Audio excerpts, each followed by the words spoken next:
Kota tanpa buku. Pernahkah kau ke toko buku, perpustakaan, atau taman bacaan? Tidakkah kau merasa istimewa ketika berada di dalamnya? Di sekelilingmu, ada berbagai tokoh dari dunia nyata dan khayal. Tempat yang pernah kau kunjungi dan yang belum. Informasi dan cerita dari masa lalu, masa kini, dan masa depan. Semua berpadu. Semua berada dalam genggamanmu. Saat berada di antara buku, tidakkah kau merasa menjadi raja dan ratu? Ruang dan waktu seolah menyatu tanpa batas.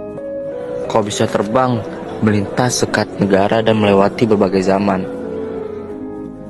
Kau bisa menyelam ke dalam samudra, melayang di angkasa, bercanda dengan aneka satwa, dan berkelana di tengah padatnya kota juga di rimba raya. Kau tahu, buku adalah jendela dunia, kunci pengetahuan dan pintu wawasan. Muhammad Hatta, sang proklamator, berkata, "Aku rela dipenjara asal bersama buku. Karena dengan buku, aku bebas. Melalui buku, manusia terbebas dari ketidaktahuan. Tempat-tempat yang dipenuhi buku adalah harapan berkembangnya pengetahuan dan wawasan. Apa jadinya jika kota tanpa buku? Pantaskah dia disebut kota? Di kota itu, mungkin kabar datang dari sumber lain, dari koran, televisi, atau internet. Mungkin informasi dan cerita datang dari cerita nenek moyang, bagai dongeng-dongeng sebelum tidur. Irama warganya pun tiada beda, bangun pagi, berbaran di muka bumi untuk berbagai keperluan, untuk kembali pulang siang atau sore harinya. Setelah itu, mereka berangkat tidur dan memulai hari berikutnya. Semua serupa. Kota itu mungkin ada bangunan bernama perpustakaan. Di dalamnya buku-buku berderet dalam rak yang tak terjamah.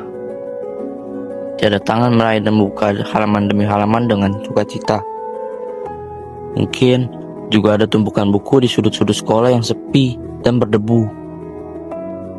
Jarang dikunjungi, jarang dibaca. Buku-buku di sana teronggok tanpa nyawa. Bagaimana di kotamu?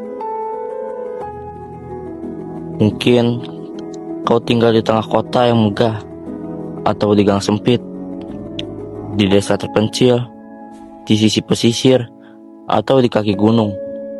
Adakah perpustakaan, taman bacaan, atau toko buku di dekat rumahmu? Jika ada, apakah tempat itu menjadi wadah berkumpulnya anak-anak dan warga? Menjadi pusat berkembangnya wawasan dan pengetahuan? Atau hanya menjadi pajangan? Maukah kau menjadi orang yang menghidupkannya? Kau bisa mengunjunginya dan mengajak teman-teman membaca dan berbagi cerita di sana. Jadikan tempat itu sebagai sumber kegembiraan dan pengetahuan. Jika tempat itu belum ada, maukah kau menjadi orang yang mulai menghadirkannya? Kau bisa memulainya dari sebuah sudut di teras rumahmu. Ajak teman-temanmu memulai langkah baru. Jangan biarkan waktu berlalu tanpa buku. Siapapun dirimu, bersahabatlah dengan buku. Dia akan menjadi teman setiamu sepanjang waktu.